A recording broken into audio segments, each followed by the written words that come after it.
welcome to the MyWhoosh Sunday Race Club. With 4 race starts, we're going to start with our Category 4 riders, then 3, 2 and 1.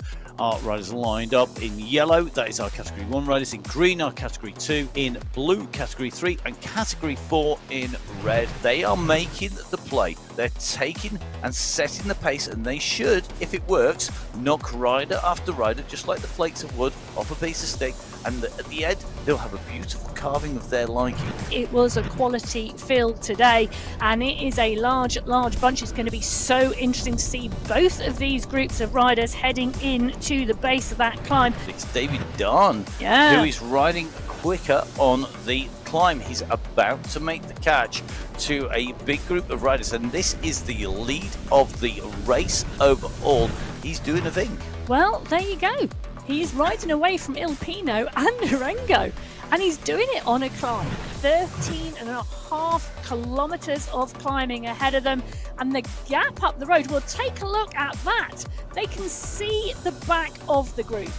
This has been a monumental chase down. This is the run in to the line. He's going to kick his way up here. It's going to be a run to the finish. It's going to be David Darn who's going to take victory in qualifier number 3 in the men's race here.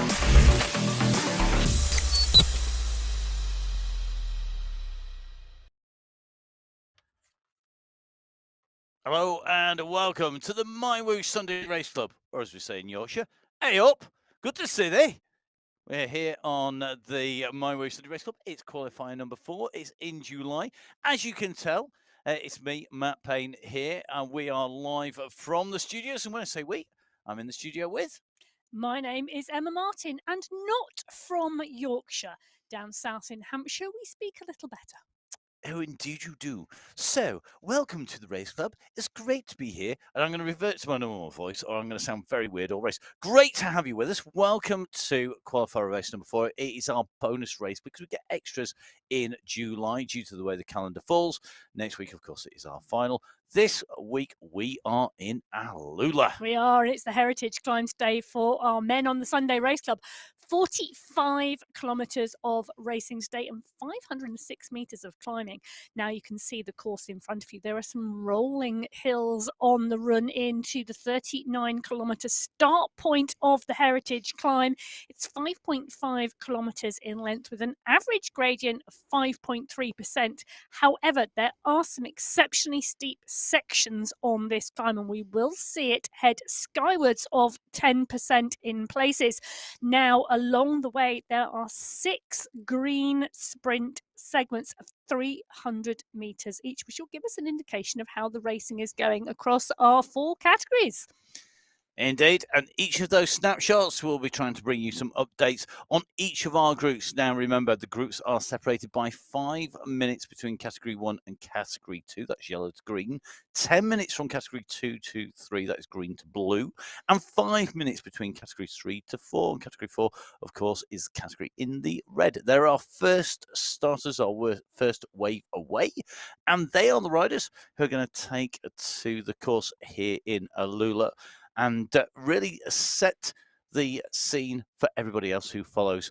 Great pack of riders here, Emma. Yes, there are indeed. So 31 riders on the start sheets today. Mendoza, Mamba, Milano, Londorno, Acevedo, Agudelo, Deca, Guven, Kaluma, Finati, Hoyas, and of course Ramos, our very fast starter. Indeed, he's almost like the Usain Bolt of Category 4, isn't he? Out of the start pen and away he normally goes. Normally, but not always. Maybe he's just been mixing it recently. And Category 4, this is the group where our riders are. It's the base level category. It's the level where a lot of our riders are beginning their journey on MyWhoosh and improving their fitness and using the fitness training plans that are available on MyWhoosh to get there. So let's see who's been doing their training, who's been doing the riding, maybe who's had a tough week and who is out on their first ride. It is Category 4. It is the start of qualifier number 4. It's the MyWhoosh Sunday Race Club, and it is going to be the first riders onto the course. So here we go. This is it. time to show us what they're made of. Category 4 away and moving. Let's see if this is a steady start today with the climb at the end, or whether we're going to see an aggressive race from the word go. Will Mr. Ramos have been on the espressos? Well, we've got one rider just with a much steadier start, slowly working their way onto the back of the group. But take a look at this, absolutely out of the start pen, and it is not Ramos today. It is not. There you go, first story of the day in Category 4. It's not Mr. Ramos who's on the move. It's Robert Cronje being chased here. Interestingly, Joy Kaluma, Fredrik Sjoberg up there, David Milano, Vargas Butt up there, Berke Guyven as well. You name it, they're up there. And now I think we're just starting to see Ramos making his way up there to just join them. Straight over the top. There we go. So Renato Satorio Ramos, good to have you, mate. But look at this, they have had a blisteringly quick start. Everybody clearly here today wanted to take it out from the gun, or being forced to by those early attackers. And let's be honest, with the profile of this course, Emma, I think if I was with these riders, I want to whittle this group down, to break the group down. You've had the explanation in the rewind. You don't need me to tell you exactly what that means. This is about breaking that group down. Get it down, because it's a massive group. It's a huge group, 31 riders in those red jerseys today, and you do not want to take 31 riders into that final climb. You want to take a much smaller group. So take a look down at the helicopter shot there. You can see all the riders packed together as a group on the road. They are coming up to this sweeping right-hand bend, and then you'll see the first climb of the day. It is not a categorized climb. It is not a huge climb. They are more rolling hillocks before we get to the first Category 3 climb, and the only Category 3 climb at 39 kilometres into this 45-kilometre race today. The group seem to have settled down, which is great to see, but they are all still together in that fast pace out of the start pens, not shedding any riders today in this Category 4 race. So the first segment that we'll be able to see our riders comes at 2 kilometres, between 2k and 2.3k, 300 metres, and that's where we'll get a good indication of who's in this group, how hard they are going, what the heart rates are, and we'll be bringing you as much of that information on the way through. Of course, we'll have a look at those screens almost always when we've got our Category 1 through the last group on the road, but we'll be peppering those in on the way through as and when, with lots of bits of information, particularly when there's anything hot and spicy. So let's see what's going to happen as we continue onwards with 2 minutes 55 into the riding time. That's 1.8k in. They're approaching that 2k marker, and at the moment this group, it's starting to ball up, so the speed has gone off slightly. Longer, stretched out line. If you've been watching the Tour de France, you'll know. Long, thin line, pressure's on. Big ball, across the road, not so much so. Now, in we go. This is the first of our sprint segments. Now, this could be used as a point, so if you were Jesper Philipsen riding for the green jersey, you'd be going for the Sjoberg at the moment, using it as a chance to stretch his legs, and a lot of the riders will use it to see how they're feeling. Let's give it a bit of a dig for 300 metres, see how that feels, get a time back. You've got some numbers to look at there as well. It's a great way for our riders to actually get a check on how it's going. Here we go.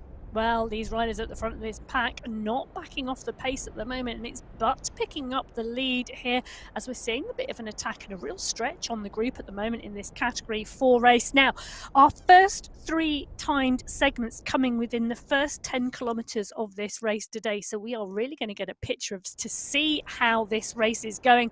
But the pace still on at the front here, very, very strong as we leave our Category 4 race field and we head over to Category 3. They are in the start pen. They are indeed. Another start-packed cast in here with riders, for me, Pruss in here. Always a rider who I'm expecting to be up there. Pleasure, maybe today this climb is for him. Who have you got your eye on here? Well, 34 riders in this category today.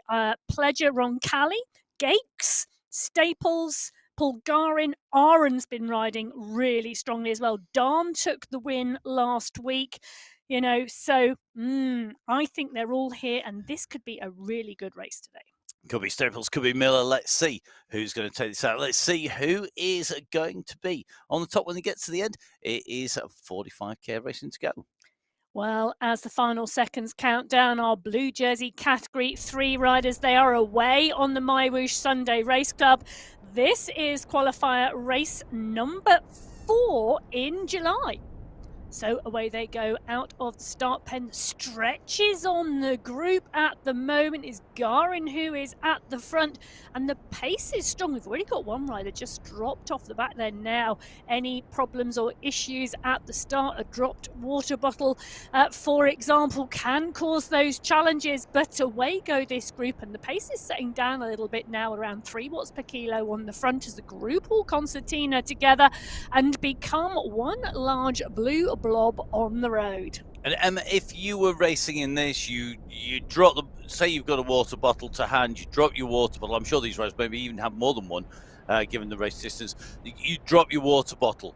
Do you pick it up straight away whilst you've got a chance and the speed is high? Do you wait later in the ride? Do you maybe try and attack? How do you deal with that? Well, I think it very much depends on what your setup's like and how many you've got. If you've got 3 water bottles in your room and you've dropped one, you've got 2 still to go. I'd be leaving the third on the floor. But if it is your only one, well, I think you have to foresee some of these issues of indoor riding. You know, you foresee maybe a puncture, you foresee other technical problems if you ride out on the road.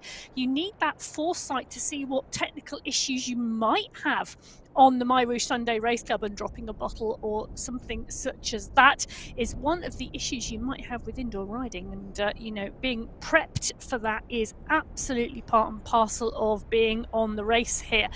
But if I had dropped my only bottle, well, I would probably be leaving it a little while. I'd probably put a big dig in, go off the front, pick the bottle up, and then hopefully jump back on the back of the pack. Well, let's see if everybody gets back on. We don't know, of course, that was the issue, but it is a very common issue to have for our riders.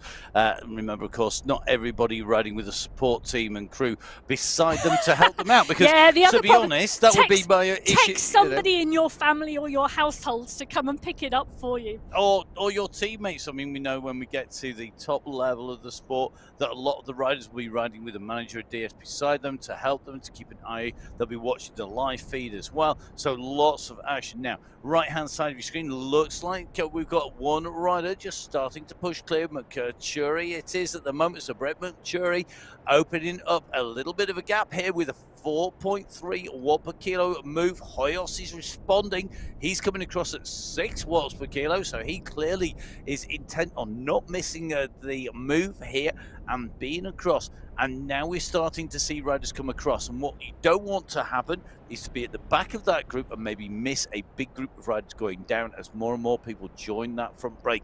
You can see the pressure, the push going on, but riders not wanting to go too crazy. Now, Jan Dekker, a experienced rider, I think I can call him that now, the amount of time he's spent on the Sunday Race Club, he's definitely an experienced rider, but he's very good at riding within this group. You'll see him trying to make sure he's not expending too much energy here, still staying in and around the top.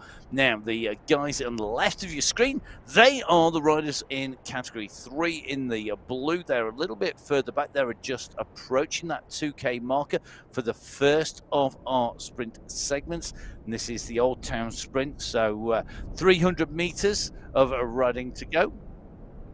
So the riders are on their way through. Now remember, of course, these segments are all about giving us that snapshot, that window on the pace and the speed, the composition of the groups, the numbers of riders in there.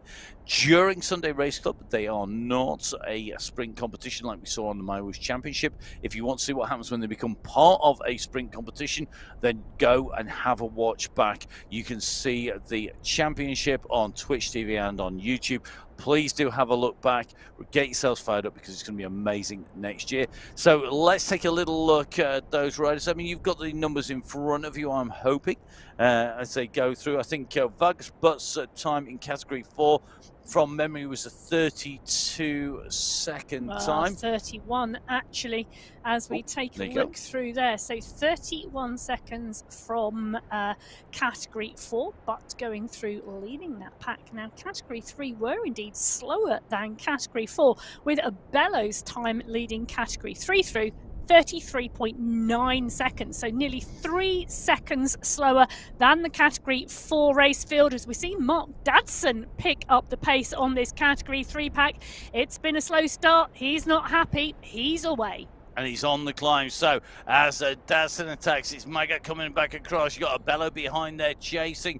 They're currently trying to get themselves back up with the lead. Now, Dadson, one of our regular attackers, and they've opened up about a 4-second lead on the riders behind. This is a pretty good move here as they come up onto the top of this first part of climb number 1. So whilst they might have had the slowest time through the sprint, all of a sudden that's been used to get a speed differential by the riders. And remember, of course, those sprints, I mean, they're not in the prize money. They are not part of what counts when it comes to our qualifiers or indeed our finals, because the prize money, as you can see, is for our qualifier races for individuals. And in the monthly final, which is, of course, next week, that is individuals and teams. Now, I'm hoping Emma has got the maths for at least some of these. I think from memory, 2,000 AED is going to be, in fact, I can't remember. There you go. I'm going to wait for Emma to tell us. It's £457 sterling. So £457 sterling. Do you know that in dollars? US dollars? There you go. There's another random number for you. Hold on a minute. You always ask me these things, don't you? I do deliberately. I've done one thing and you ask me something else. Always. Okay, so, in terms of US dollars, it's 588 as of this moment's exchange rate on Google. 588 US dollars or 2,160 AED. Now, first to fifth individually in qualifiers, first to fifth individually, and first to fifth teams in the finals. The prize money ramps up. Category 3. Yeah, it does indeed. Does indeed ramp up. And as the eagle-eyed amongst you who watched the women's race earlier will note, identical prize money between our men's and women's race fields. So Category 3, the individual classification in the qualifier race today, 3,600 AED for the win, down to 720 for 5th place. Team classification next week at the end of the month, 18,000 AED for 1st place. A substantial amount of money to win as you go through. So you can see the prizes ramping up. What was first prize in Category 3 now dropping down the rankings. We get 6,000 AED for the individual winning Category 2. Subsequent lift in teams next week. So pays to be in those teams. Get those teams sorted out early. Get those team names in. Yeah, so teams, of course, maximum of 5 members in your team. It's 3 riders times to count in that team classification. 30,000 AED for 1st place in Category 2 for that team classification. That is over 8,000 US dollars. So it is all on the line next week with both our individual and team classification in the monthly final. Now today, it's a qualifier race, and in Category 1, the first prize for today, 10,000 AED.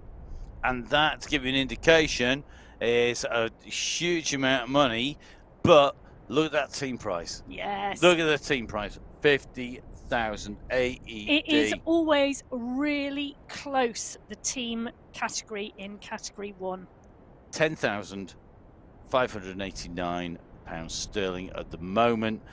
If you were to be working in sterling, if you work in terms of Salvadorian colon, that is 119,000. There you are. I'm going to pick a random one each time, I think. Well, why not? Because we've got riders all around the world. So there you are. If you're in Salvadorian colors, that's where you are at. Yeah. We are on the way. Yeah, Emma, you're going to dive into Category 2, aren't you? I am, but I was just going to say, in the May final, 9 seconds separated Category 1's first and second team prizes. But it is Category 2 we are in with on the start line now. And they are the next category due to be away. 2 teams today, the UAE Falcons and the Hitmen.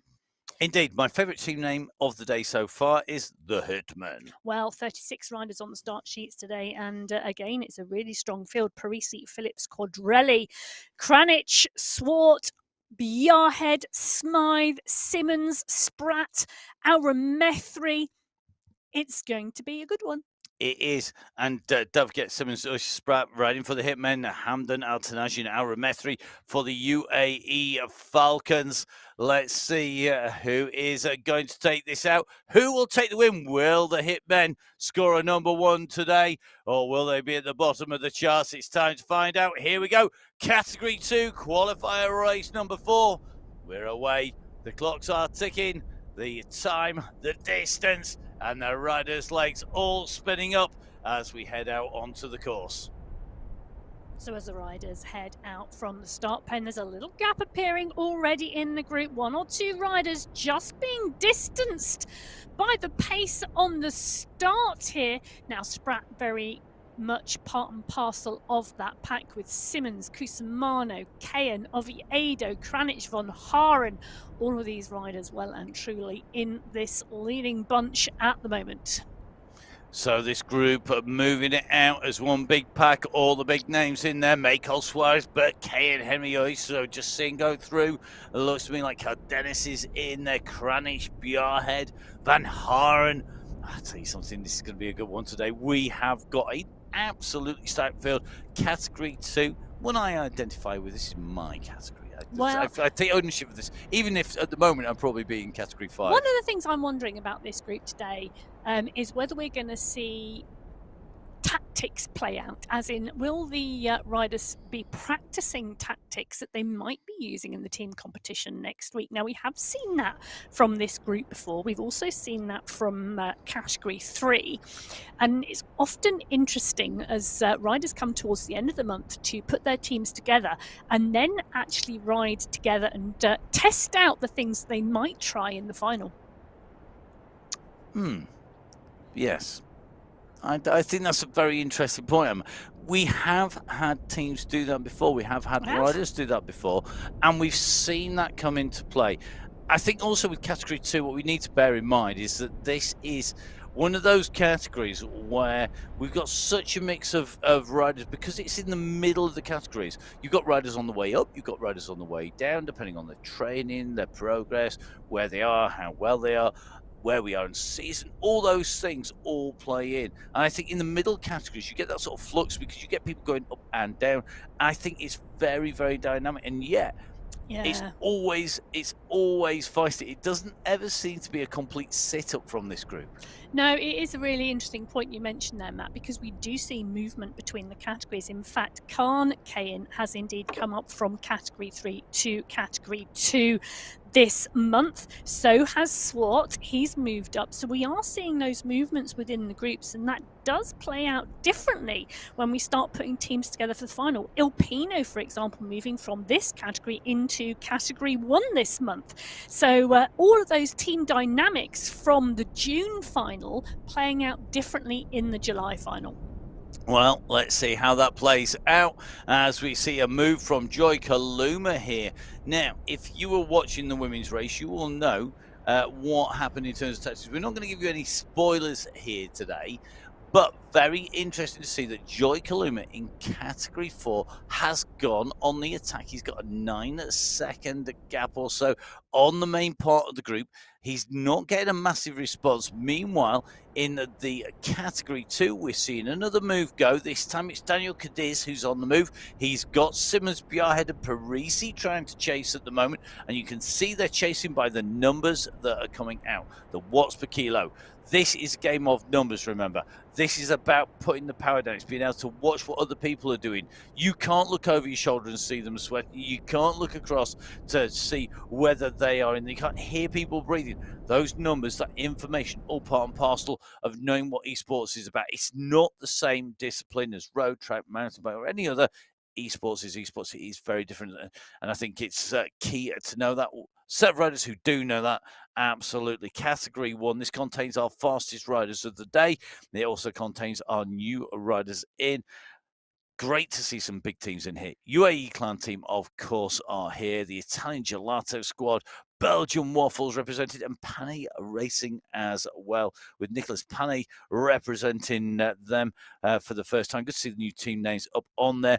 Interesting to see. I think the Italian Gelato squad and the UAE clan team will be looking again to play out those team tactics. Well, they will indeed. But, wow, again, a stacked field. Merzer, Martins, Vujassin, Van den Eckhout, Van Elst, Norren, Fawcett, Cutler, Graves, Hoyas, Dahn, Knudsen, Popovic, Nair, Van Diem, Osborne, Kaminsky, and Bjorkland all in the mix today. So as the seconds ticked down, we've seen 2 Knudsen wins, 1 Osborne win this month. Who is going to make it today? Who is going to cross that finish line first from this Category 1 race field? They are up, they are away, they are out of the start pen. This is the Sunday Race Club, and what a race start. Mr. X100 absolutely leading them out here. 6 watts per kilo. That was some effort out the start pen. Jason Osborne taking up the mantle and heading over the top. I'll tell you something, I think they're trying to stifle a Phil Graves kilometre zero attack because we know that Phil is likely to go on the offensive from the word go. It's very rare that these guys sit up the entire way into that final climb. There's always somebody prepared to have a dig at some point. But at the moment, we've got this run towards the climb, and this climb that comes up, it's not categorized, it's a rise. I think the word hillock is a great description from Emma, a mini hill, basically. So the first one is a slight riser. It's a little bit bigger on the second of the climbs of the day, and then we start to move our way through the flatlands into towards the big climb to finish. But at the moment, this is about getting the pace down. It's about getting into that draft. Quick reminder for people who are new, if you're new watching, welcome to the Sunday Race Club. We have some great racing for you. We have 4 categories of riders racing it out for prizes within their individual categories. They're also looking to qualify for our finals at the end of each month. Each rider is able to see a screen very similar to the one that you're seeing at the moment, which displays their data on the top left-hand side of their screen. So that is the amount of watts they're producing and their watts per kilogram in terms of power to weight. That's top left-hand side.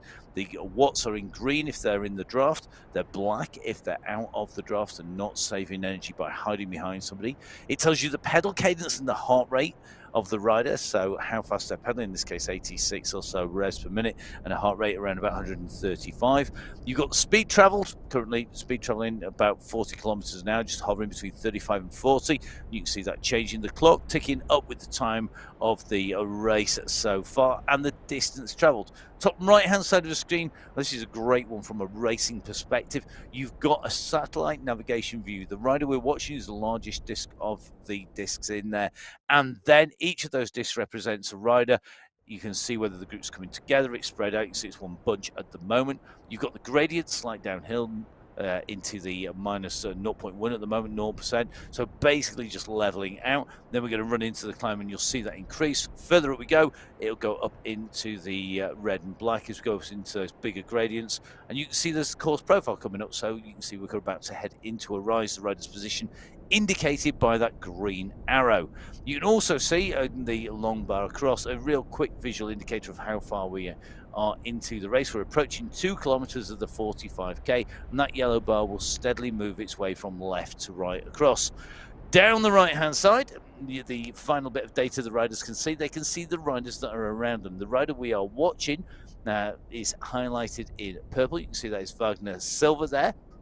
And you can see he's from Brazil, and you can see the riders around him. So there are time gaps, there are the riders' names, there is the country they're from, their position in the race overall. That includes all of the categories, and it also tells you how hard they're going. When it lights up in yellow, they're starting to dig deep. When it goes into the red, well, they're into that red zone. So the data that the riders get, really critical. It allows you and I and everybody watching to see what's going on as well, and lots of the riders will ride with the live feed that you're watching now, and the data screen of the results screen, which we can see on our screens at the moment, and of course their riding screen too.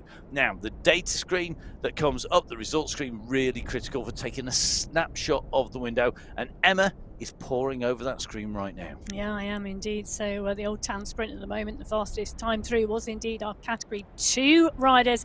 So Parisi, Simmons, Bjarhed, Von Haren, Spratt, Swart and East, 26-27 seconds. Now our Category 1 pack coming in from 8th in the fastest time, 28.4 seconds.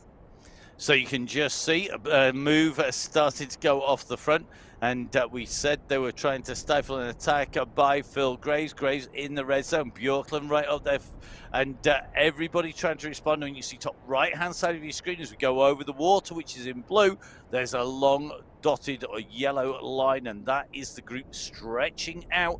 And it shows you, though, that Phil Graves is about to be joined, that solo dot at the front, seeing the rest of the group coming up.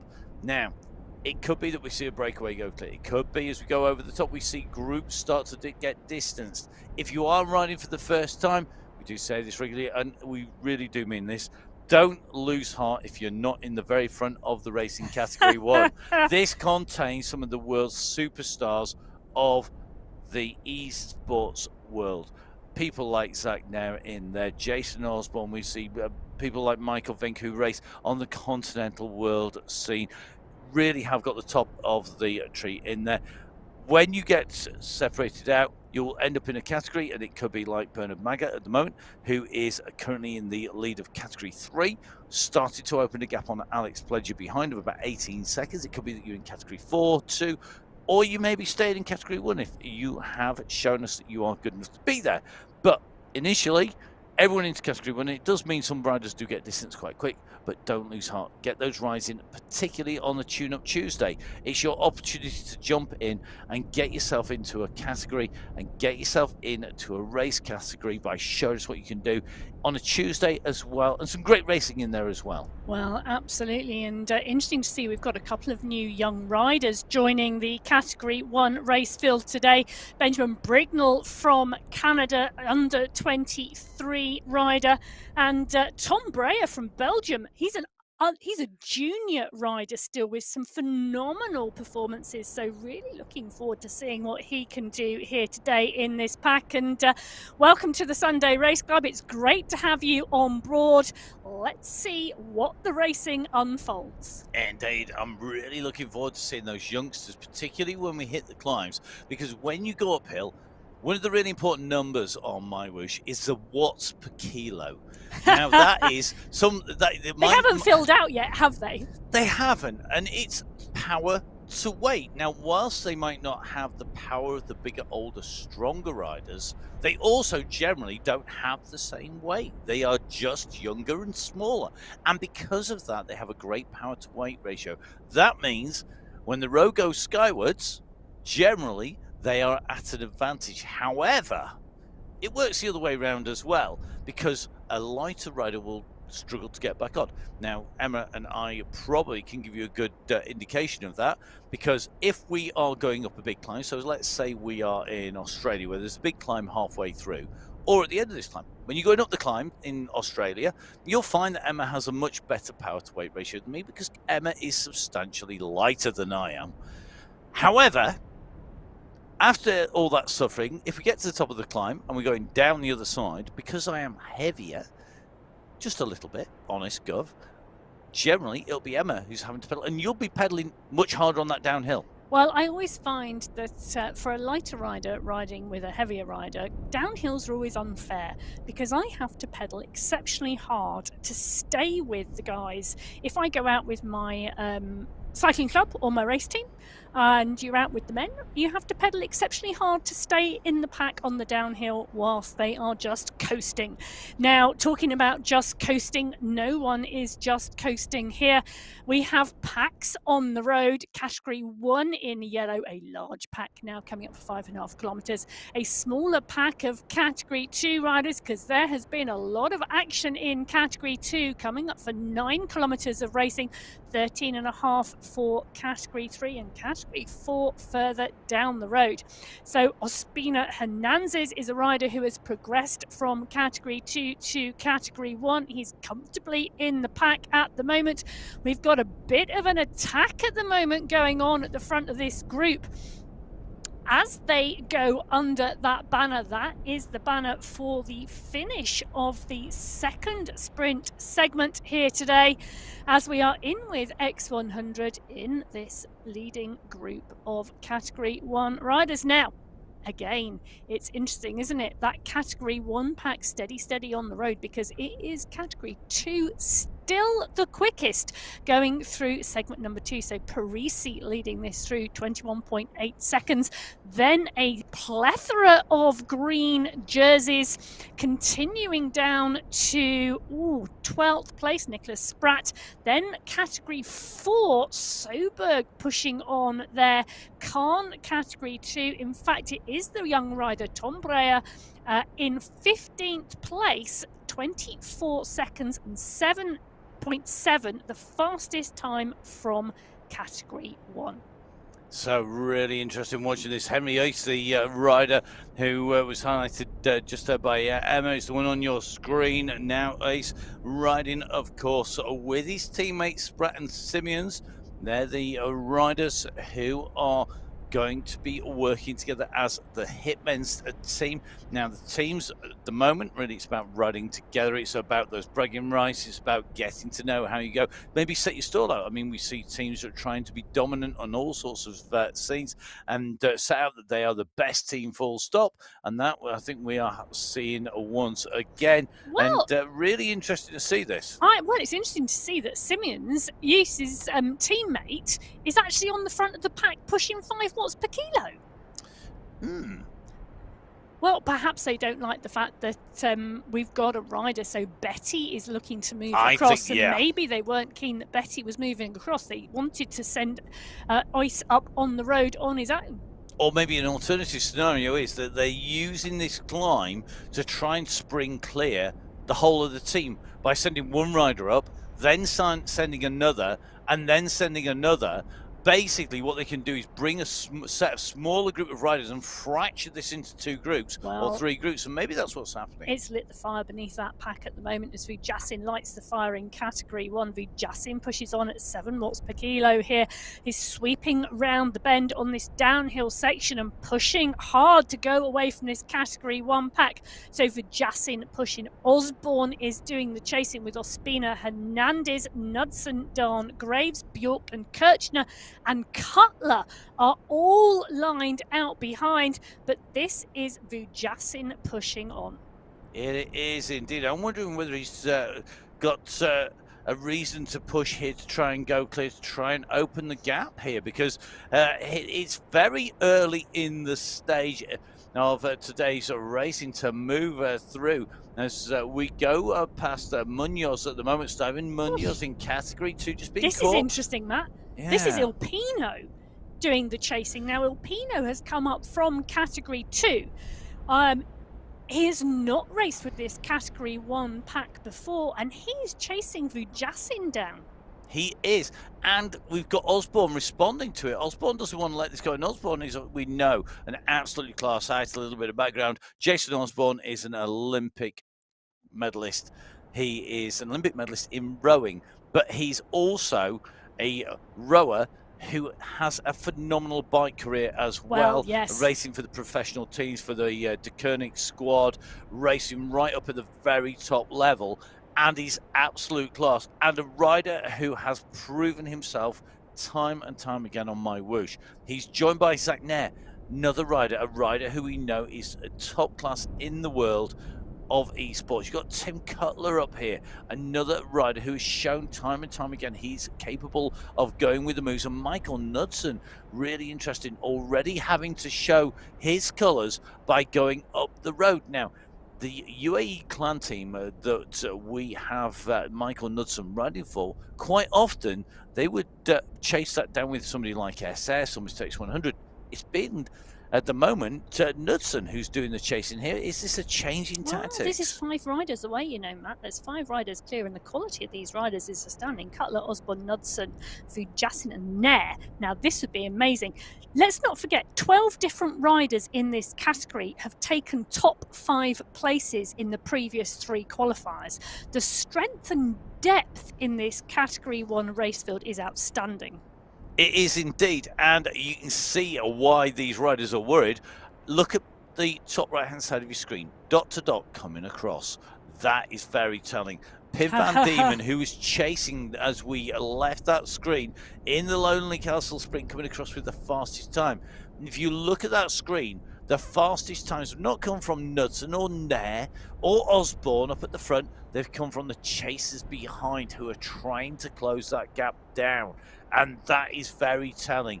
And if you look at the numbers, when we're seeing 7 watts per kilo, that is not an easy day at the office for anyone. We're in with Pim van Diemen, the man who took that fastest time going through. He's made it across to this leading group, and we're seeing riders in 1s and 2s trying to get across. I think the latest rider is Pablo Popovic trying to get across the group. There he goes. So that's Popovic just joining with the black helmet and black shoes. Then it's going to be Mayer and Graves coming in on board, and I think that group's coming back together in Category 1.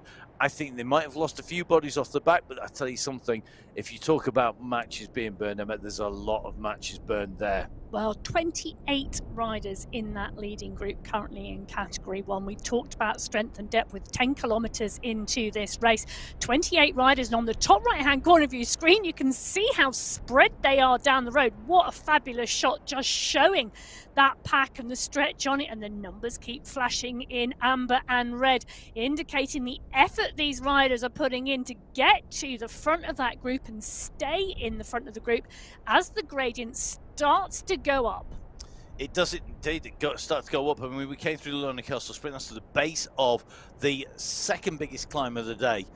We then go right the way to the top, and in fact the summit comes in at 12.5k, so they've got about 2 kilometers of uphill. Not of a massive climb, but 2k, and there are limited opportunities to do damage today except for the final climb. So this is a prime moment, a prime time, and anyone who had looked at that course profile and doing your homework is really key when you're racing this level will know that this is a moment in time where you have to be attentive and right up there. Martin's moving up. We're just in with Tim Cutler at the moment, somebody who really has progressed. I mean, it can't be long, I think, before we see Tim Cutler taking a win on the Sunday race. Jakob Björklund in there, Pim van Diemen in there, you know, Diemen again, another rider who we'd expect to be right up at the front, and again, who's almost begging to take that win. You can just see the pressure is on. These riders are really continue to squeeze, and riders behind know they need to be with this group. Remember, 12.5k is the top now. Riders will tend to attack at the base or at the top, but another move going off the front. Somebody stretching the legs out, not letting it. We saw that pause. We see the counter attack, that counter move going. 3 riders just starting to pull clear, but the response comes, and you can see Cutler here working his way up. We're riding in with Cutler with the white helmet at the front of this chase here at the moment, working his way through, trying to get the pace high. We're watching the chase, and the chases of Phil Graves, Jason Osborne, and Johan Noren, 3 riders who I would not want to let go clear anywhere at any time of day, because once they go, you've got a big job to close them down. Well, Graves is on the attack, and Graves is going. He's putting a big kick in there and seeing who's coming too. The avatar's looking over his shoulder. I don't think Graves is looking anywhere at the moment other than forwards, because Van Diemen has come up, so has Noren, so has Osborne. This is an absolute argy-bargy out there at the moment as Knudsen continues to push. So does Cutler, Van Diemen, Popovic, Martins, Montoya is here as well as Nair. Wow, they just keep giving. They do, and they're just keeping on putting those watts down. This is a much reduced group. I don't think there's 28 in there now. Not at all. They've lost riders. They have now. We'll wait for our next snapshot. There's one coming at the top of this climb. That is at 12.5 to 12.8k. Basically, as we go over the summit of this climb, as Noren pushes once again. Noren up at 7.5 watts per kilo, 600 watts coming out from Johan Noren. now being joined Jason Osborne, again very quick to respond. Phil Graves, they want to get a move clear. They're trying to pull this group apart. They're trying to fracture it. They do not want to let this come together as they come into the climb. And by getting a gap now, by breaking up the group, by putting the hurt on the slopes that are not steep climbers gradients, they're going to be making those climbers work really hard, and maybe they might just take that edge off before they come into the finish. So let's take a look at the numbers first of all of riders coming in through underneath the gantry here, because they're going to come through. They've started the sprint at 12.8k that will finish. We'll look at how many riders, and we're going to look at how fast they're all going and just how hard they're going, because this constant attacking on the climb, has it done what they want? Now, Knudsen attacking over the top, in fact, here. So Knudsen knows that when they go here, we've got this little bit of a rise at the end, and then it will start dropping. I think we're going to find a massive set of numbers out from Michael Knudsen in terms of watts. He's up at nearly 600 watts on that initial kick. He's just dropped to 5, but who's gone with him? It's Jason Osborne who's gone with him, so the dynamic duo off the front. But look at this, going over the green path sprint at the top of the climb. Interesting mix there. Yeah, it is an interesting mix, because first rider category 2, second rider category 3, third rider category 1, then 2, then 4, then 2, then 1. It is absolutely a mix and match. So all 4 categories represented in the top 12 times through there, from 25 seconds from Henry East in category 2 down to 28 seconds for Sergio Hoyas in category 3. And I make it 24 riders left in the leading group at the moment in category 1. So we were on 28. I make it 24. I stand to be corrected on that, because I think we've got Il Pino a couple of seconds off, and Ospina just struggling with the pace there as they came through Mare and Medwis also. So definitely more than 20, definitely not 28. So we are shedding bodies, but that is a constantly evolving situation. It's a little bit more stable in category 4 in the red, but category 2 is very much following the pattern of category 1 here. Wow. Or maybe it's leading the pattern, because they are up the road. We did start first, and Kranich there now at the head of that race. So Kranich, Simeons 1 and 2. It's looking like a group of 4, so it's looking like Von Haren and Bjarhead are there. Cusimano is there as well. Spratt is there too. So this is all coming back together again, actually, in this group at the moment. On this flat run, you can see on the top right-hand corner of your screen before they reach the next climb. So 1, 2, 3, 4, 5, 6, 7... 8 riders, and just coming back onto the group, another one as we flip over to category 4. 2 riders doing the attacking here in category 4. So Kaluma is the rider pushing on at the front, but just 2 seconds separating them from the chase group behind. We've got Hoyas trying to come across in no man's land at the moment, but trying to make the juncture to the leading 2. I think this is all going to come back together again. They are not yet at 25 kilometers of racing, 42 minutes of racing under their wheels. This category 4 group, they are the leaders on the road at the moment, and they were the first race field to start today. Great to see all of our categories having a fantastically competitive race. And don't forget, you can come in and join, and we'd really love to see you on the MyWhoosh Sunday Race Club. So there's a little bit of time now before Qualifier Race number 1. That's going to be in 2 weeks' time. So perfect timing right now to download the app. Once the racing finishes and you finish watching today, jump on board, download the app. It's available on iOS, on Windows, and on Android. So whether you're running on a Google phone, whether you're running on an iPhone, whether you're running on a PC, a laptop, whatever you're running on, download it. It's really simple. If you have any issues on the way through, get in touch with support. They're really fast to respond. They look after you, and whatever your system, there's so many billions of combinations of system out there these days. They are able to help you and get you up and running. Jump on board, get them riding, and come and join us racing. We'd love to see you out and racing, get on those qualifiers, getting ready to race Phil Grace has been here pretty much since day one. I think he's probably missed about 4 in about 3 years.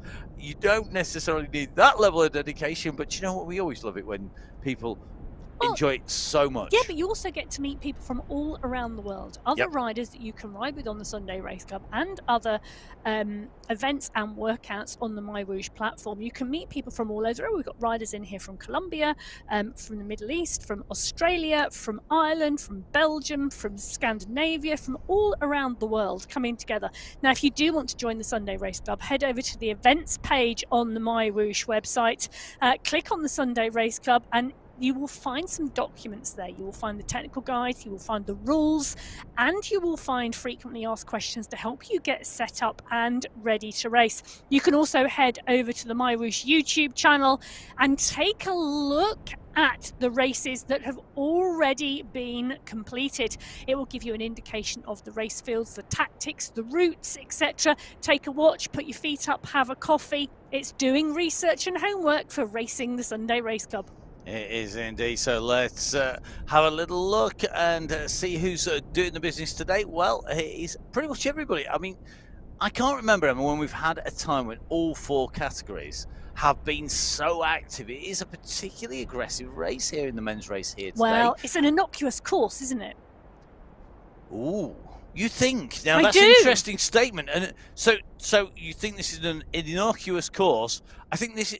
I don't know about innocuous, but certainly I would agree, I think, with the sentiment that an easier course promotes more racing because more people think they have a chance. Well, and there's more chances to break clear. If it's brutally hard, it just becomes survival. We were in Colombia last week with a phenomenally long 2 Category 2 climbs at the end.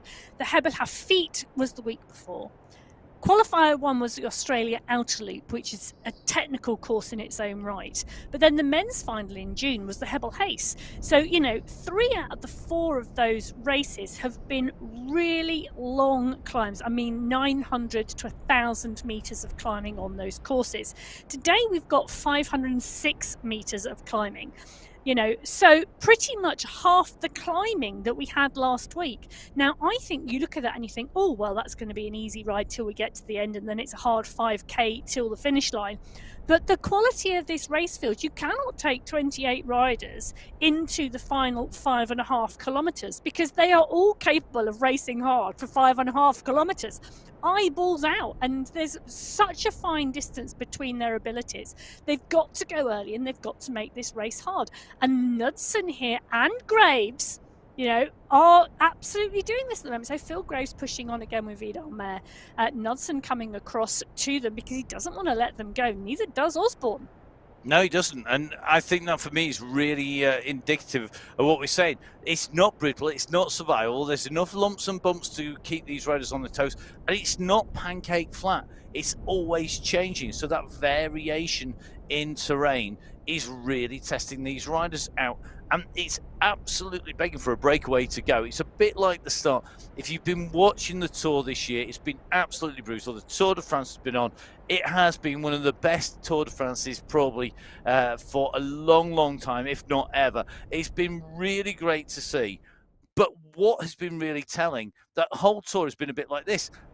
It's taken ages to get breaks to go because everybody feels that they're in with a chance, because everybody wants it. Everybody thinks they've got a good chance of getting it, and they all want to be up there. And we're seeing that again. I mean, just look at the speed that these riders are hurtling through this segment. This is not a slow time through this segment. That is quick. 300 meters coming through on the East Route Sprint. It's at the top of a raise after a climb. It's still motoring, and it's so tight.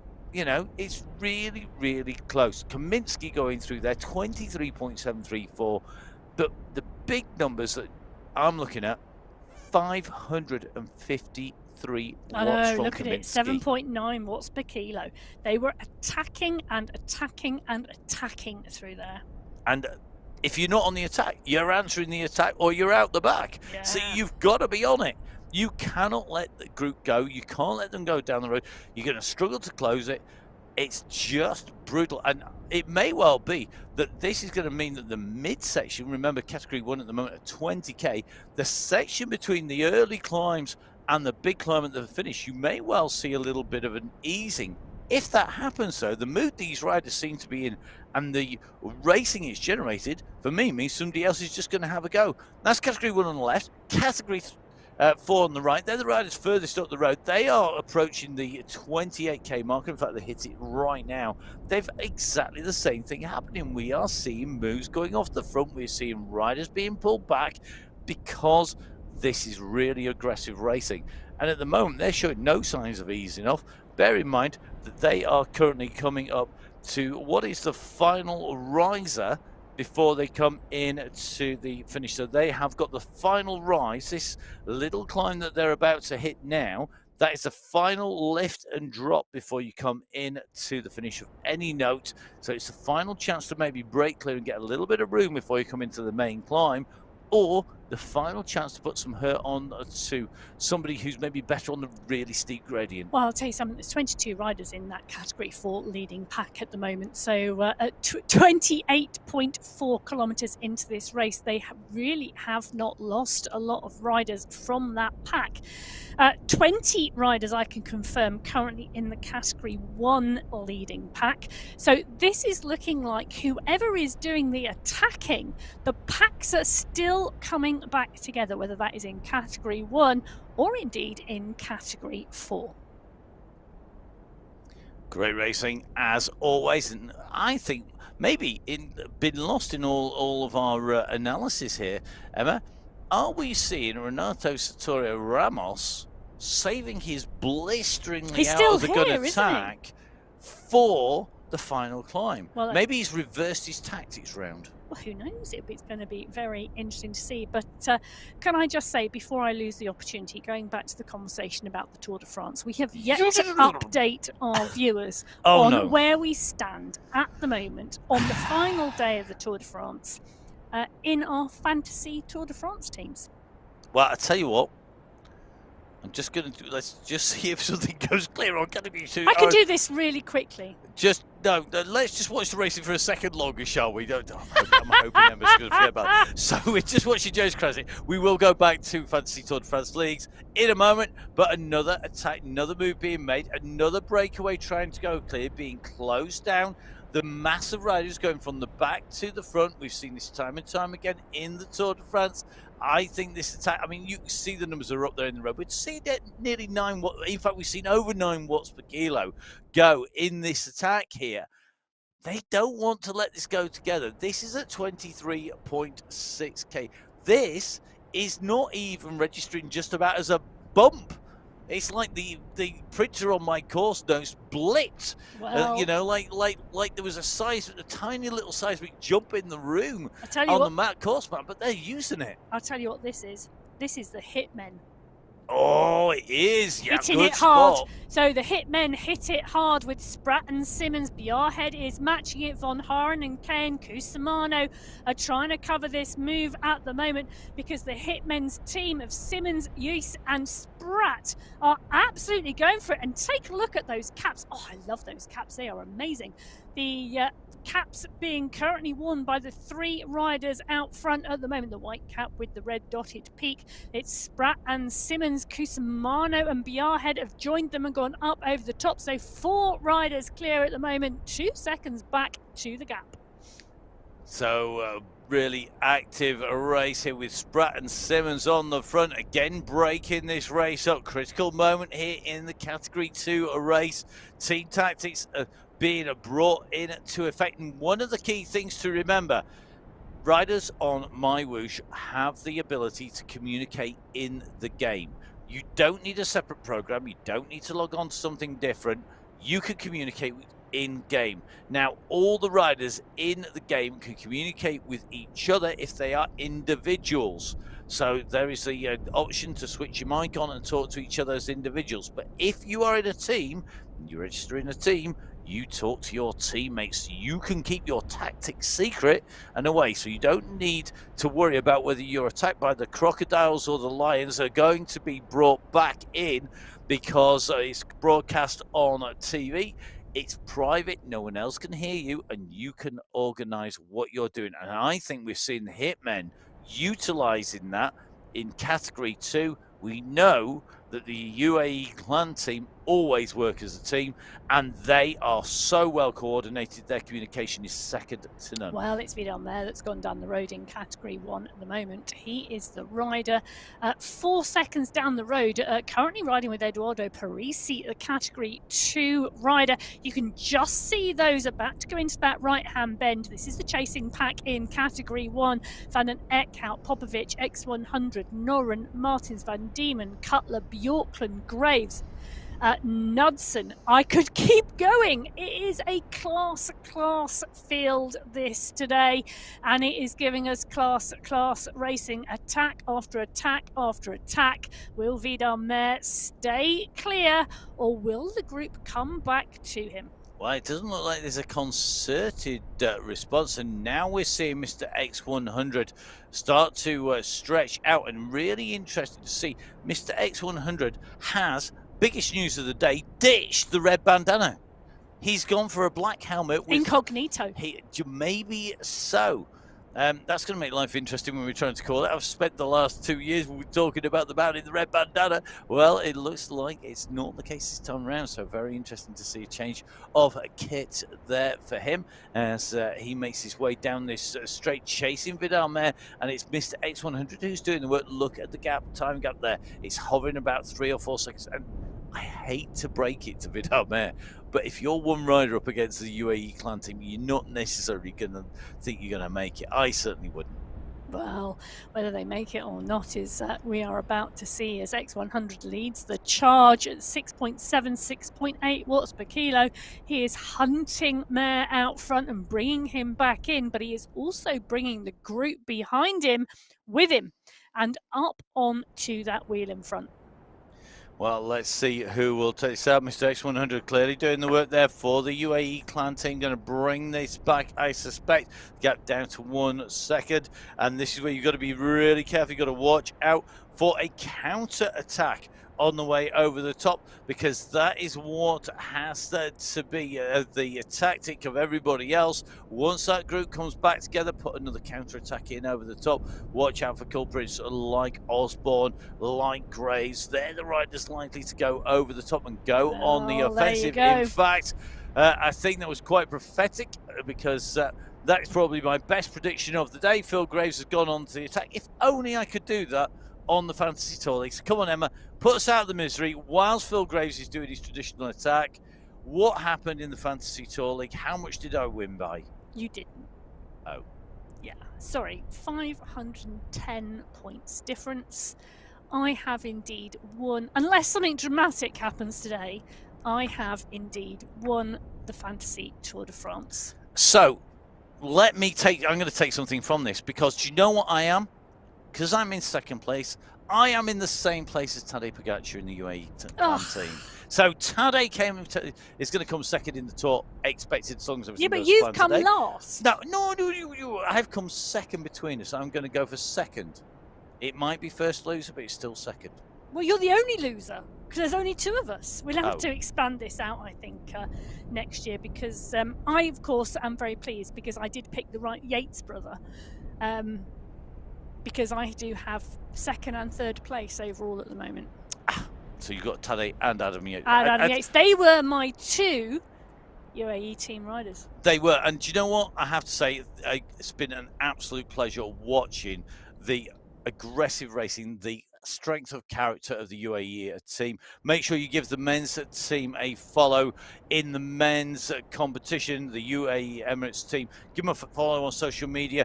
Give the women's team a follow if you've been enjoying the men's racing. Don't forget, it is the Tour de France Femme, so the women's Tour de France team, and the UAE ADQ team are going to be in action there, and the development riders from both squads are in action all the time. Give them a follow, give them a watch. Give them your support, because they're supported by MyWhoosh, and it's great to see them in action. Don't forget, of course, all those Tour de France workouts still available. Who's been doing their training? We're going to find out. Our riders are well and truly spread out on the course now. They are indeed, and a little bit like the Tour de France this year, there's the opportunity to follow your favourites on the MyWhoosh Sunday Race Club. There's opportunities to follow world-leading riders and also your local riders across all the categories. I'd back James Shaw and Tom Pidcock, both local to us here in the UK, seen them both develop through youth, junior into international racing. I'm sure you have your local favourites here on the Sunday Race Club, as well as those international riders you can't help but watch. So let's keep an eye on those riders that come through, and we can pick some of our youngsters, people like Cam Winfield that we've seen. We've got our new youngsters joining us this time around, as well as some of the old established grizzled favourites. I've got to say that as somebody who's definitely in the old and grizzly category most of the time. And don't forget, of course, all of this coming to you not just on the YouTube channel but on the Twitch TV. It is MyWhoosh live on Twitch TV. Please do jump on there. Some great graphics. You can watch it simultaneously whilst riding, and don't forget, of course, jump on board. We've got some great racing, whether you are in category 1, 2, 3 or 4. If you don't know which category you are, jump on and ride and come and join us. It's really, really great to see you when you're racing. Don't hesitate to get in touch as well. We love to hear your stories. You can get in touch with me. It's at Matt Fix a Pain across social media, on Strava, pretty much everything out there. It's really easy. Matt Fix a Pain. You can get in touch with Emma. Emma, where can we find you on social media? You can find me on Instagram at Biking Emma. And send Emma pictures of your pain cave. Oh, yes, please. The one with your turbo trainer in it, not anything else. Please send those in and let Emma have a look. She loves to know whether you're on a smart bike, on a turbo trainer, how many fans you've got, what the cooling's like, whether what you're size indoors, of screen, whether you're outdoors, whether you're with your teammates, whether you're on your own, whether you've got your dog lying at your feet or your cat being annoying, trying to get out of a cat flap whilst you're riding. I like all of that type of information. Yep. Whereas for me, I want to know what you're racing on. I want to know where you're out riding. I want to go see those pictures of you on the bike. And of course, I want to make sure that we keep up with what you're doing, because that helps us keep us and everyone else informed on this. And don't forget, of course, you can catch up with us across a plethora of events as well. We are here putting words to the action on a really exciting race here on MyWhoosh as Michael Nussen looks to get across to the riders just in front of him. He's pushing, he's trying to use the draft of riders in category 2. He's using the slight advantage that gives you as you come up behind other riders to just try and get that kick here by using the draft. It doesn't matter whose it is, get it used, try and break clear. We also put words to the action to lots of different disciplines. But the one here today that we're keeping an eye on is, of course, our category 1 race. This is the fastest riders on the course, and they're the fastest through the sprint. There's none of this going through only at the fastest at the last. They are motoring once again. Kaminsky again, very quick today. Mayer, Eckhout, Bjorklund, Martins, Popovic, Montoya, Walter Noren, Medakowicz, Vujasin and Graves. Big range of numbers though there. 5.1 watts per kilo, right the way through to 7.2, and a huge range of heart rates as well. 142 right through to the high 170s.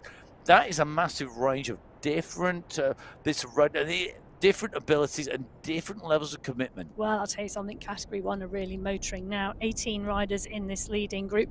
They are shedding riders and pushing on hard, because it's, wow, nearly 5 seconds difference over that 300 meters to the category 2 pack. And we know the category 2 pack with Spratt, and Simmons were pushing on hard and attacking. So the pace of this category 1 race really lighting up now. That 18 rider lead group on the left hand side of your screen, they're coming up for 29 kilometers. On the right hand side of your screen, this is the category 2 pack. Do you know what? They are coming up for 31 kilometers. So 2 kilometers now separating category 1 leading group from the category 2 leading group as this race really starts to wind up. Right, time to chill. Yeah, it's the first time I think we've had a moment where the group's just like, yeah, let's have a little think about what we're going to do. It's not going to last because we're coming up to the top of a climb and then we're going to go into a downhill, so they're just going to push over the top again. But this This incessant racing can't continue all the way in. As we approach 30k, let's take a look at what we've got in front of our riders, because this is now really developing into a fight for selection to be there at the end. We're at 30 kilometers, so basically you can see we've gone right the way through most of the yellow. We've gone through all of our sprints here, and we are heading in towards that heritage climb. Now let's talk about this climb, Emma, at 39k. We're on our way into it. We've got a few bumps on the way, but really now this race is surely going to be decided on the climb. This is not 5.3%, which is what it says on there, is it? Because that is very deceptive. It might be the average gradient, but it's not the gradients that are going to matter. No, it is very deceptive. It does say it's a 5.3% average gradient over a 5.5 kilometre climb. But as you can see, there are some very steep sections. There are also some flat sections and some downhill sections on this climb. We will see the gradient kick 10, 11, 12% quite regularly under the rider's wheels. But it's not a long climb. We are not looking at a 15-kilometre climb like we have done in the other qualifying races. This is 5.5 kilometres. Now, for me, it is absolutely key how many riders they take into this climb in the leading pack. If this pack of 18 riders go into the base of this climb in this Category 1 race, you know, we could even see a sprint finish. Not a chance. Not a group sprint. Maybe 2 riders, 3 riders together, but I think because of the power that's required, that top end kick and that rest and the repeated nature of it is going to break up. Now, just look at these screens. Category 3, somebody's just dropped a grenade in them because they've absolutely blown apart. I think that's Alex Pledger. Wow. Now, I thought we might see Alex Pledger on the attack on the climb. He's gone early here, and he's actually gone at 36.1k. Now, this is across the bridge here, and I think this is another case. I mean, look at the size of this group. Watch the volume of riders in blue going up. They have collected a rider from Category 4 on the way through.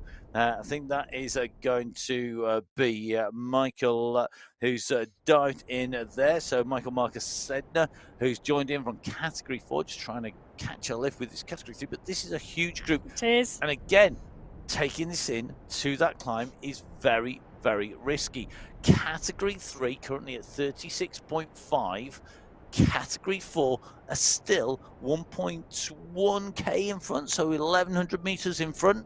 That's still a reasonable gap to say we've covered just approaching 38 kilometers. Yeah, well, I think we may well see Category 3 catch Category 4 on that climb. But at the moment, we're watching Simmons and Spratt trying to ride away from this Category 2 pack. Kranich is there as well. Bjarhead is covering the moves.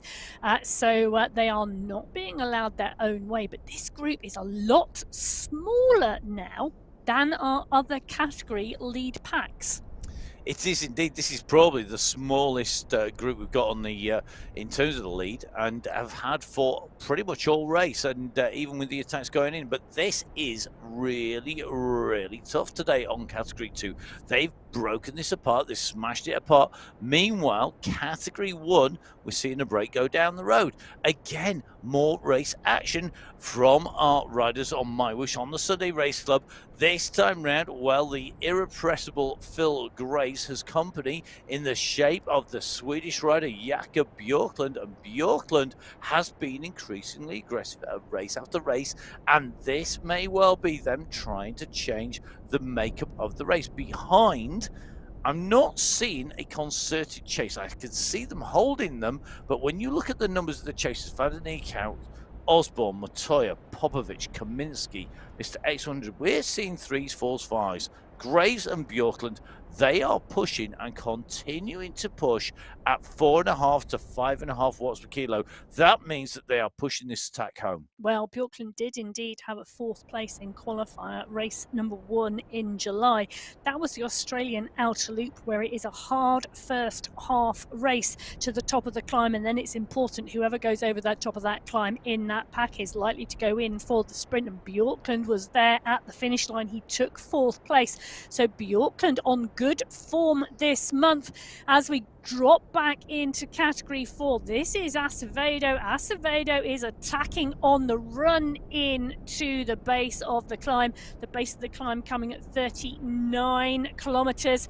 That's it. He's under the banner of the Heritage Climb. Acevedo goes under the banner first on the MyWhoosh Sunday Race Club. The chase is now on. Noguera, Gutierrez, Estorga all behind Decker, Hoyas, Mendoza all in there. You can see that pack of red jerseys behind him up the mountain as the gradient starts to go skywards. So here we go, we're on the climb. This is the run up to the summit. This climb, a total distance for the climb itself of 5.5k, but remember, we've got a further 500 meters to our finish line, and that is at the 45-kilometer marker. Now, leaders on the road, they're in front of you at the moment.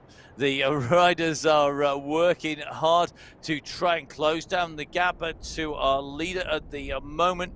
But at the moment, Castano Acevedo is the rider who has got the lead. So, Astana Acevedo, the lead rider, 6-second lead on the chasers behind. In category 3 behind, they are working hard. Alex Pleasure has continued to push. He's got the gap. Oh, he's going to come on to the climb with the gap. Now, Pleasure is not somebody who I instantly think climber. What I think is a really strong, powerful rider who has the ability to kick and kick again, and I think it's dangerous giving him this time gap. He's taking the right hand turn. He's going to hit that banner in about 200 or so meters. When he does, he knows he's got kick, rest, kick, rest, kick, rest for 5k. Well, interesting to see, Pleasure, you're following the same tactics as we saw in category 4. Yep. Attack before the base of the climb, so you're going in with a gap. Now Pleasure going in with a bigger gap now, 6 seconds as he goes underneath the banner. It's Staples doing the chasing with Guar in there. Dadson is there. They are... I'm looking at the right hand side of my screen and seeing those names constantly rotating, because this is a huge category 3 bunch. And they are attacking, they're jumping up, they're jumping further forward. You're seeing the move here. Jack Staples, look at the volume of riders who have dived into the red. The road went up, the tarmac pointed to the sky, and the riders have put their foot to the floor, and now they're pushing. They are trying to bring Pleasure back, and they're going to be on his heels. They've got him. So that work done by Pleasure eradicated in the blink of an eye, and it's Staples who's now at the front of the race. It was the work by Staples who brought him back.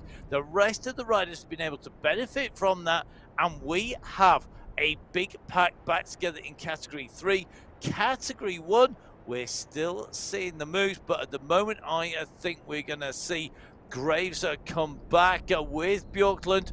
That gap is coming down now, and you can see at the moment it's only 2 seconds for the 2 riders out the front. They're at 34.9k. They've still got what is basically 4 kilometers to the base of the climb that we're seeing our category 3 and 4 riders already ascending well onto the lower slopes. Well, Bjorklund and Graves still clear. They're leaving them out at the moment. They are hanging out by a thread.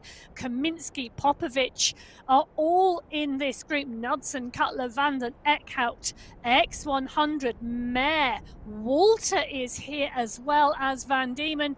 It is absolutely a who's who chasing the 2 riders down the road, and we've picked up a couple of category 2 riders as well. Kayan is here and Cadiz. They are taking the tow, and it is some tow that this group is giving them, but those category 2 riders are having to work hard to stay in the draft at the moment because Osborne is here with Vujasin. But the pace has come off a bit. Take a look at Osborne's stats, which you can see on the top left hand side of your screen. Currently Osborne's heart rate 136. Now that is not working hard for Jason Osborne, as he puts a bit of a dig in, because that gap is getting bigger. You know, Bjorklund and Graves now out to 6 or 7 seconds, and they will soon be seeing riders in front of them down the road as they continue to traverse this course today. I tell you one man who in this group has really impressed me today is Michael Kaminsky, because Kaminsky has been racing hard all week. He was racing hard yesterday. He's put in a big set of rides this week, and yet he's still right up in the mix. So sometimes riders go better coming off that harder section, not actually getting too much rest, but just continuing that workload. Really interesting to see. He's right up in here. He's not managed to necessarily to go clear, but he has been hovering in exactly the right spot in and around. He's been quickest through some of those sprints as well, and at the moment he's in position. Graves is here. He's now being brought back into the fold. Osborne, Popovich, Knudsen.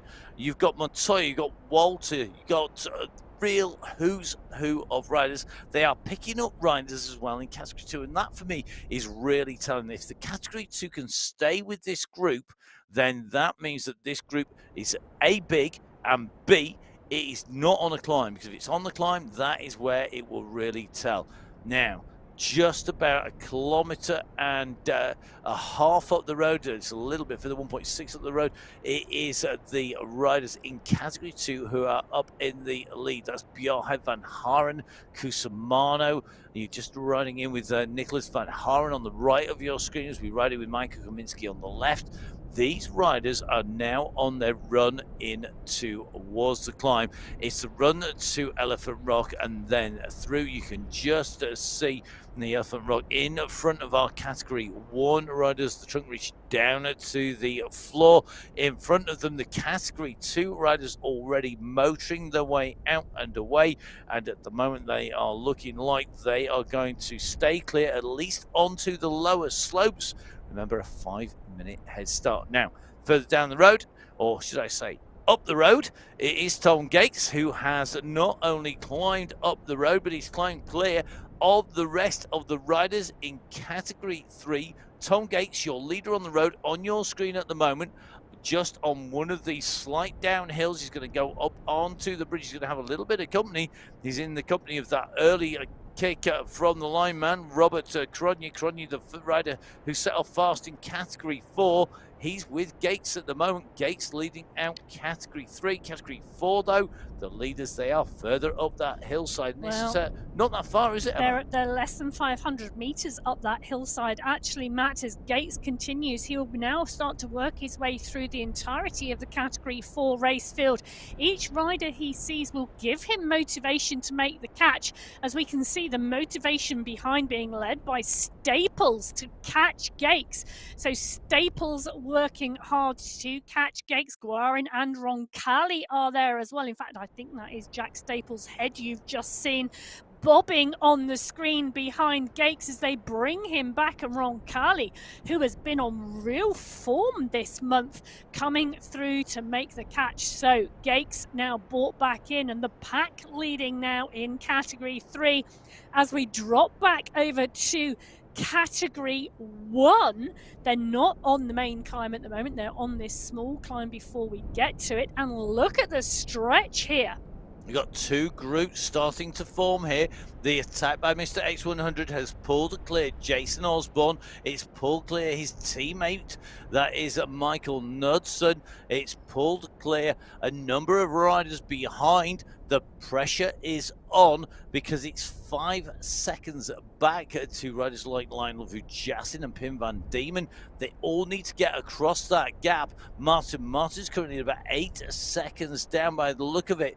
And this leading group of Knudsen, Mr. X100, Michael Kaminsky, Jason Osborne in here, they are the riders who currently have the front of the race. They are going to push on here. I can't imagine that Mr. X100 and Michael Knudsen at this stage in the racing, as they approach the base of the climb, are going to ease off. They know that if it comes back together, they've got Popovich in that chasing group, currently getting a bit of rest, hiding, I'm sure, in behind the rest of the riders. But Mr. X100 is going to hit these slopes with his teammate Michael Knudsen, with Jason Osborne, with Christian Montoya in that pack. This is going to be very interesting. 6 seconds now, the gap, as they go underneath the polka dot banner to signify the start of the Heritage Climb. Well, it is the start of the Heritage Climb, and 5.5 kilometres, an average gradient of 5.3% is deceptive because it will top 10, 11, 12%. And you know, we've got some class riders in here. I'm just taking a little look at Christian Montoya, you know, mountains classification winner in the Villeta at Ecuador earlier on. Well, that was last year. This year has still been riding and riding strongly. He's a professional rider from Colombia. But we've got other professional riders in here, whether they are road specialists, climbing specialists, esports specialists, or mountain bikers, because Noren is a mountain biker from Scandinavia. He also rides the mountains well, and evident here with this pack of leading riders in this Category 1 race field. Well, look at this. This is almost like a team pursuit on the yeah, track. They're pulling them in, you know. They are. They're pulling them back. We're going to see them come back together again. And speaking of getting pulled back, Tom Gates has been pulled back. We saw him lead on to the climb and then go clear. He's been pulled back in. The leading group of riders now contains Roncalli, Maga, Guarin. You've got in there Gates still. You've still got Maga in there as well.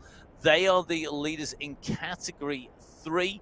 They are currently trying to close down on the leaders overall. Andres Gutierrez is the leader on the road. He's at 42.8k with the chasers behind at 42.5, so 300 meters separating the leaders in Category 3 from the leader on the road, and that is the leader of Category 4. I'll tell you something, Gutierrez wants to keep going clear. He's got Hoyerson, McMurtry on his wheel, Nogueira and Carvajal behind. It's another absolutely intriguing race down here as these riders continue to push. Hoyos goes over the top here, and with every rise and fall, we're seeing a change in the break and the makeup of these races and the composition of the groups as different riders play to their strengths or maybe suffer to their weaknesses. Well, 1.8 kilometres to go for those leading riders in Category 4. We're a little bit further down the field. This is the leading rider in Category 2. Cusumano has broken clear of Spratt and Biarhead, but they are only 2 seconds behind, and they are continuing to push behind. So Simmons, Spratt, Biarhead, Kranich, Use are the riders, and Von Haren is in that chasing group as well, but Cusumano is the rider who's continuing to push on here up the climb. But they are working their way back here. Simmons is leading them through Category 1 a little bit further down the mountain. 13% under their wheels at the moment. Noren, Knudsen, Van Diemen, Osborne, the 4 riders in your shot. They are the riders leading this Category 1 race. There is a gap back now to the chasers, but they are not far behind. You know, it's a 4-second gap. And on a mountain like this, Matt, 4 seconds is nothing. It is indeed, and 4 seconds is no distance when you're looking at it either. As we move in to another steeper section here now, Knudsen pulls up onto the wheel of Noren. Noren just kicking here, and you can just see they're going to have him back. I think he's just up the road a fraction, but I'll tell you something, this is going to be a really interesting finish to the race. Whatever happens, they treated us to a real spectacle here today, but I think Michael Knudsen is the rider who wants this the most at the moment. He has been very smart about when he's gone down the road. He's got to be one of the favorites when it comes to a climb like this, but Pablo Popovic and Jason Osborne both have big kicks as they come in, and it could well be that they are going to push on over the top. I'm surprised because Popovic is not in this group. Popovic is 5 seconds back. He's actually between the 2 groups at the moment. So there we go. You can see the leading group 3 seconds down the road. No, Popovic is the rider making his way over. Cutler, Martins, Nair 5 seconds behind Popovic. They are in the chasing group. You can see. So on the top right-hand corner of your screen, you can see this really clearly at the moment. We've got the rider riders away in the lead group. That's Nudson's group up there. We've got Popovic pulling across, trying to make the junction. We've then got Martins and Cutler chasing, leading and pulling that group back to Popovic, and I think they're the ones who are going to make the catch. I think the group is going to bring Popovic back, and I don't think Popovic is going to make it to the leading group. So this now is a two-group chase. We've got the leading group, Nudson's group, out in front. They're looking like they're fracturing a little bit, and the chase group behind. And it's Nudson who is doing that fracturing that I'm spotted on your screens. You can just see he have really pushed up. You've got Noren up there. You've got Osborne. You've Van Diemen in here. You've adjusted. We said it could be Van Diemen's day today. Will he be the man who's going to take away victory? But at the moment, the man who is at the front is the rider with the shaven head. It is going to be Michael Nudson, who, as we leave to go across into the final kilometre for our Category 4 riders. At the moment, they're holding off Sergio Hoyos.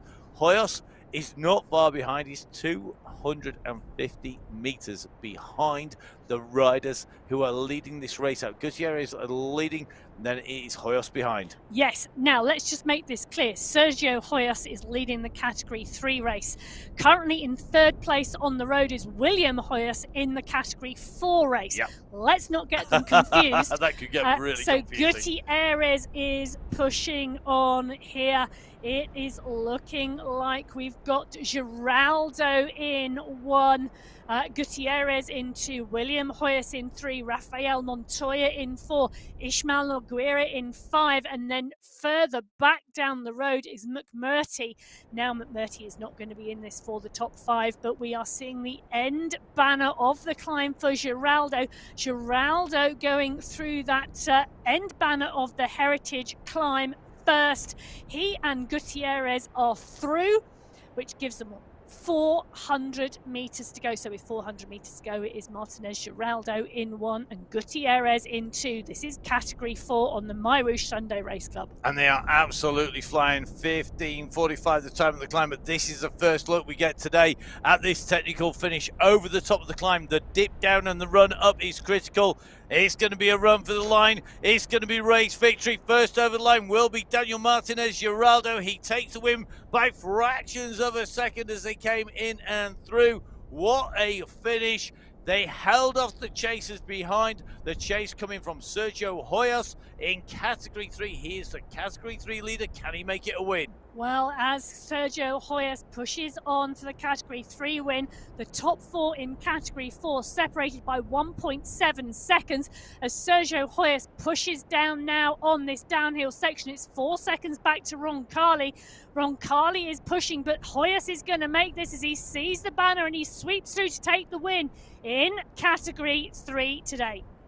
So 2 categories decided. We have Sergio Hoyos. His race time 1 hour 20 minutes 8 seconds. He comes through to take the win in Category 3. You've got Njuki, you've got Acevedo, Roncalli and Valencia rounding out the top 5. In Category 4 it is going to be Giraldo in 1, Gutierrez in 2, William Hoyos in 3, it's Rafael Montoya in 4 and Ishmael Noguera in 5. Quick reminder, of course, all these results at the moment are coming to you live here on the MyWhoosh Sunday Race Club, and they have yet to be verified. Well, just under 1.5 kilometres to go for Pablo Cusimano, leading currently the Category 2 race.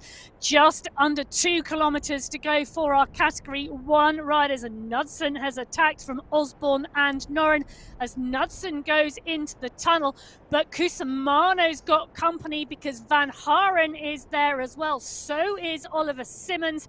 This is absolutely eyeballs out in both of these categories at the moment, and nothing is decided yet. It's not, and you've seen that finishing section with the rise, the fall and rise again to the line. Knudsen now giving best to Osborne, who came flying past him on the entrance to the tunnel, but as they go up on to this section of the climb now, they can see each other. They'll be know where each other are on that screen. The gap is 4 seconds on our clock. I'm not sure that is 4 seconds between them. It seems much closer, but it may well be that little push by Jason Osborne that gave him that momentum through has come through. And we said earlier, Osborne and Popovic, absolutely masters of getting the momentum right on this climb. They are riders who know exactly how to ride and when to push. Jason Osborne now sitting at 7 watts per kilo. He looks to be holding off Michael Knudsen. He got a gap of about 4 seconds. It's now at about 5 to 6 seconds. It's yo-yoing up and down as their speeds are changed. That is your Category 1 leader on the left of your side. On the right-hand side, Category 2 is still a battle. It is indeed, and Olivia Simmons is leading this now from Cusimano, but it's neck and neck, and they keep changing places. So Cusimano and Simmons, 1 and 2. Von Haren in 3. Luca Bala from Category 3 is separating them. But boy, these two riders, Simmons and Cusimano, giving it all at the moment. Olivier Simmons is the rider leading this out now as he sweeps through this tunnel, this steep right-hand bend at 10%, coming up to 700 meters to go. And the Category 1 leader, Jason Osborne's coming up behind them as well. You can see now Category 2 leaders are out of the tunnel, and it's Cusimano leading. It's Cusimano leading, Simmons in 2, and they're pushing, but Cusimano's at 6 watts per kilo. Simmons hasn't responded yet. 6 watts per kilo now coming from Simmons, a slightly later response. The gradient's at 13%. They know it's going to dip before it rises, and they are just coming in now to see the polka dot banner indicating the end of the climb and 500 meters to go. So through the banner goes Pablo Cusimano. He's leading into the tunnel. He's starting to wind that pace up as the gradient reduced, but now it kicks again. He's got to kick over the top and into the descent to carry the speed as underneath the banner goes Jason Osborne. Yeah, so Osborne is into the tunnel. Cusimano is coming out the other side. So Cusimano now leading this Category 2 race. Von Haren has moved into second, overtaking Simmons as Osborne we can see coming through. But it's Cusimano who's going to see the banner first in the Category 2 race.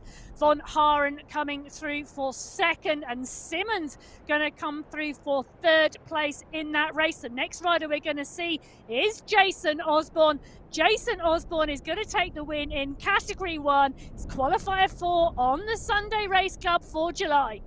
So number 1, Jason Osborne, he takes the win for the Belgian Waffle Squad. Then it's going to be the UAE Clan Team rider Michael Knudsen. It's a second today for Knudsen. It's going to be Johan Noren who's stretching his back out at the top of the climb. I'm not surprised. Third place today. Pim van Diemen just off the podium. He's going to come through in 4th position. Vanden Eekhout is going to be in a real fight, I think, for 5th because he's got Tim Cutler and Mr. X100 and Martin Martins with him as well. This is going to be brutal into the finish because they can't relax on this downhill. It's about taking that momentum. Who's going to have the pace? Who's going to have the speed? Vanden Eekhout, Johan Noren, Spratt, Martins, they're all over the road here. Who's going to have it? It's going to be so close here. Vanden Eekhout's kicking. Oh, here comes Cutler. Oh, Cutler's going to have him. He takes him. He took him on the dip. And Martin Martins has come round the side of Mr. X100 to take that. I think it was so tight. We're going to wait for those results to come up on our screens. What a race finish. Here we go. Well, let's get that confirmed. So, in 1, it's Jason Osborne of the Belgian Waffles team. In 2, Michael Knudsen of the UAE Clan team. In 3, it's Johan Noren. In 4, it's Pim van Diemen from the Italian Gelato squad. In 5th, it's Tim Cutler. 6th, Bart van den Eekhout. 7th, Martin Martins. 8th, Mr. X100 from the UAE Clan team. They are our riders in Category 1 so far. Now followed in by Zach Nair of the Italian Gelato squad, who are going to take that team competition. They've got 3 riders in the top 10, with Vidal Mer rounding out the top 10. Great racing, great action here on the slopes of the Heritage Climb here in Alula on the MyWhoosh Sunday Race Club. Make sure you catch up with all of the results on www.mywhoosh.com/results. They'll all be verified. And then we'll be running into our finals where we have our team competition and also our individual competition. It's been an absolutely amazing race. And I'll tell you something, it's been a pleasure putting words to the action. My name's Matt Payne. You can catch up with me at Matt Fix Payne. It's my pleasure to be in the studio with Emma Martin, and you can find me at Biking Emma on Instagram. Do you know what, Matt? I think I need a break between now and next week because I'm not sure the final can be any more exciting than that. Time to put your feet up, watch the end of the stage, watch the UAE clan team, the UAE Emirates team even come in to the finish of the tour. And of course, the start of the women's Tour de France with the UAE ADQ team. But from MyWhoosh, time for us to get ready for next week's finals. I hope you'll join us on Twitch TV or on YouTube for that. In the meantime, from myself, Matt Payne, from Emma Martin, from all the amazing team behind the scenes who make this all happen, stay safe, enjoy your riding. We'll see you again soon. Goodbye.